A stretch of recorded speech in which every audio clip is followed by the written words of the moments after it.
Form వేసిన తర్వాత ఒకసారి అనుకుంటా కీరాలు వచ్చినాయి. ఆ తర్వాత మళ్ళీ ఈసారే ఎండాకాలంకి చల్లగా కీరాలు. అమ్మా మంచి సైజు కూడా. ఇదిగోండి, ఇది ఇలాగే తెంపేయచ్చు, కానీ నా దగ్గర కత్తెర కూడా ఉంది కాబట్టి వాడదాం. ఎంత బాగున్నాయి చూడండి.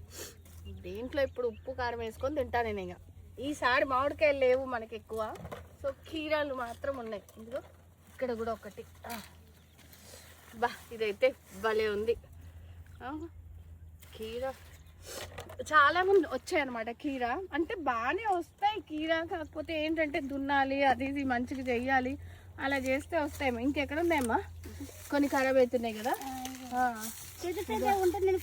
పెద్ద పెద్దగా ఆల్రెడీ ఒక రౌండ్ కోయడం అయిందంటే. ఇదిగో ఇక్కడ ఇంకోటి ఉంది. ఇది చూడండి, ముళ్ళులు వస్తున్నాయి. ముళ్ళులు ఉన్నాయండి మా. ముళ్ళులు ఉంటాయి కదా అది పట్టుకోవడానికి.